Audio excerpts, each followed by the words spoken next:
Bonjour, c'est l'atelier de l'Isaac. Aujourd'hui, j'ai décidé de vous faire quelques petites vidéos de quelques bases de couture. Donc là, j'ai commencé par le biais. C'est très utile, mais il faut vraiment savoir l'utiliser, c'est bien le biais. Donc le biais, on l'obtient en prenant par exemple un grand morceau de tissu tissé, hein, pas un tissu lycra ou de la maille, un tissu, on dit tissé par exemple comme la popeline. Donc si je prends un grand morceau, par exemple je viens d'acheter 1 mètre, la lisière, c'est là où c'est bien fini, c'est quand on achète par exemple, on demande au marchand de prendre 2 mètres, donc c'est les 2 mètres qu'il nous donne. Et la largeur, la lèse, c'est la largeur du tissu. Donc si je fais comme ça, je tire la lèse, ça bouge pas, je tire la lisière ou le droit fil, on appelle aussi le droit fil, je fais ça, ça ne marche pas, c'est pas extensible. Par contre, si je le plie comme ça, je mets la lèse sur la lisière, j'obtiens la diagonale, je fais ça tire. Donc, c'est extensible et c'est justement cette propriété qu'on utilise pour les biais. Donc, si vous n'avez pas, par exemple, vous ne voulez pas acheter, vous voulez avoir le biais du même tissu que vous avez acheté pour faire, par exemple, une chemise, et ben, vous prenez un grand morceau.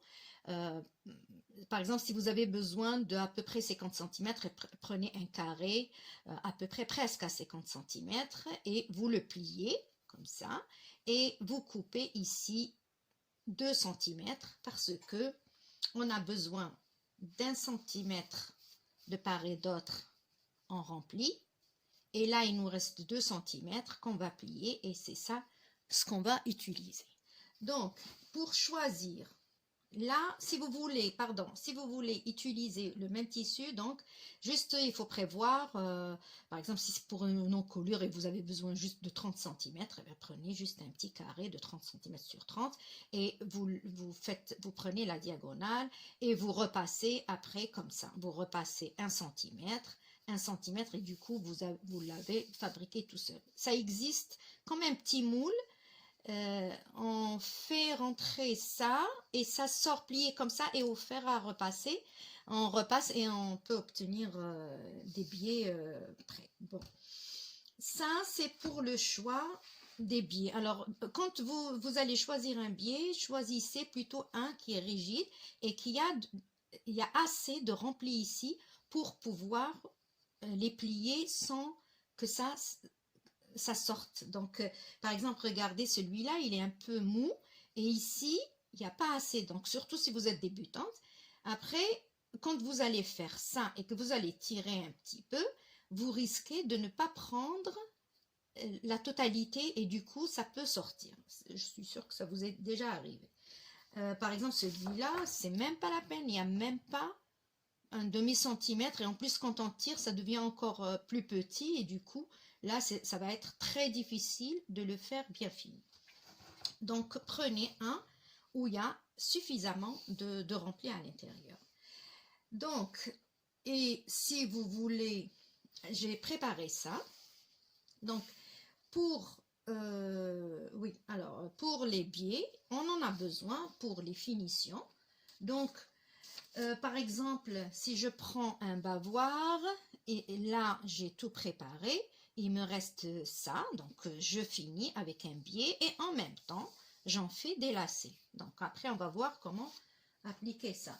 Je veux finir par exemple une couverture ou donc je le fais là arrondi et ça me permet de faire ça.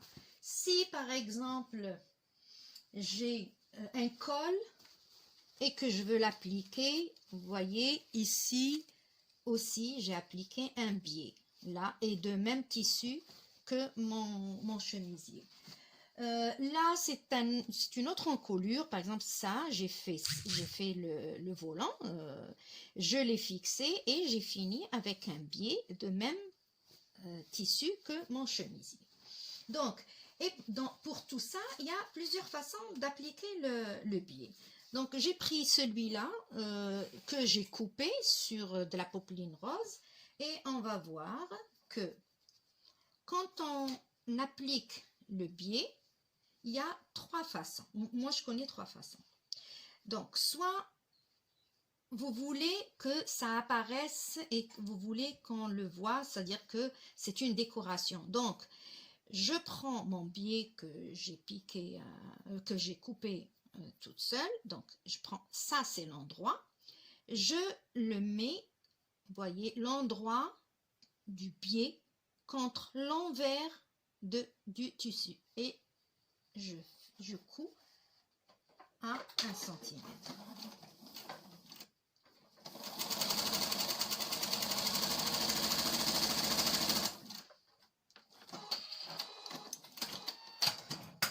Vous voyez, et après, qu'est-ce que je fais? Alors, je fais ça. Alors, si c'était celui-là, j'aurais pas à faire le rempli toute seule. Donc, j'aurais dû le faire au fer. Et ça, je remets ici. Je le... Et alors, l'avantage de cette façon de piquer, c'est que je maîtrise. Je sais où je vais piquer, je contrôle ma largeur, je contrôle tout. Donc ici, il faut que je fasse attention à ne pas dépasser la couture ici, pas trop, voilà. Et je m'en fous d'en bas, de l'intérieur, parce que j'avais déjà cousu, donc ça ne risque rien. Voilà. Et du coup, voilà, ici, ça ne risque rien parce que c'était déjà cousu. Maintenant, je vais faire... Alors, je vais faire... avant de passer à l'autre façon, je tiens à vous dire que quand c'est droit, on n'a pas besoin ni de tirer, ni de laisser du mou. Si vous voulez, vous tirez un tout petit peu, par exemple, sur 10 cm, vous pouvez tirer 2 mm ou 3 de telle façon à ce que ça ne gondole pas. Par contre, si par exemple, je vais faire un angle comme ça. Alors, comment je fais? La même chose, donc je pique l'endroit du biais contre l'envers du tissu. Voilà. Et qu'est-ce que je fais? Ici, comme il fait ça, j'ai besoin d'un petit peu plus. Donc, excusez-moi, j'aurais dû le faire à l'envers. J'ai pas... à l'envers, je veux dire. Donc, c'est toujours l'envers du tissu, mais contre l'endroit du biais, par contre, je vais faire ça. Mais ça reste toujours l'endroit du biais et l'envers du tissu. J'ai besoin de ça, c'est juste pour avoir le contrôle sur le biais, puisque je vais tirer ou pas tirer. Donc, là, tant que c'est droit, je ne fais rien. Je m'approche de l'arrondi et là, il faut que je laisse un petit peu plus sans faire de France. Ou alors, je tire mon tissu ici. Alors moi, je tire le tissu d'en bas. Je laisse un petit peu de jus. Voilà. Sans que ça me fasse des plis. Parce que si je fais des francs, c'est moche. Donc, je tire ici, mais surtout, je laisse...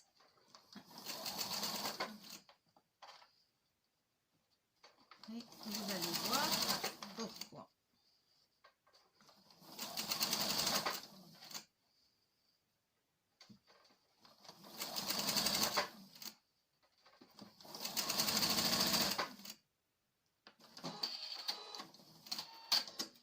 Et là, bien sûr, je repasse au fer un petit peu ici. Et je fais mon rempli ici. Du coup, vous allez voir que ici, comme j'ai laissé un petit peu plus, donc regardez, il ne tire pas. Donc, là, et en plus il est lycra, donc pardon, il est élastique, et du coup ça aide. C'est ça justement, on utilise les propriétés du biais. Donc voilà.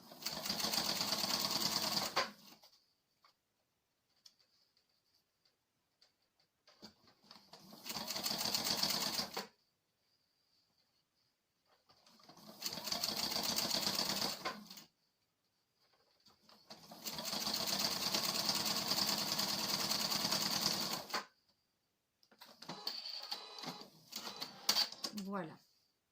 Maintenant, si je veux faire concave, ça c'est convexe ou l'inverse. Donc, la même chose, toujours au endroit du biais contre l'envers du tissu. Donc, je vais coudre comme ça. Par contre, là, je tire mon biais.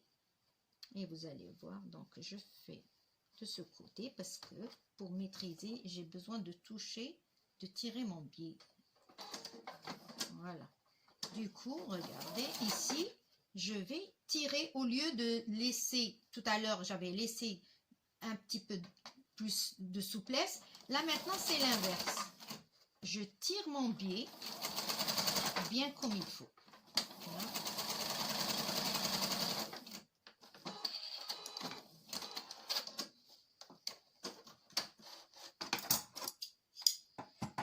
Et après, quand je fais mon rempli, et bien là, voilà.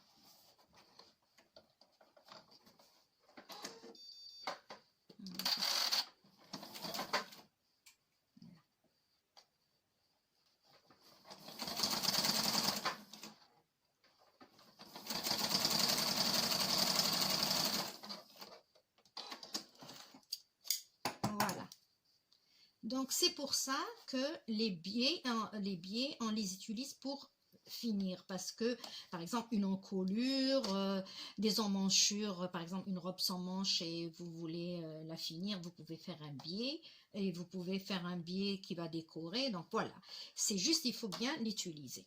La prochaine fois, on va voir comment on utilise le biais pour les cols et les encolures aussi.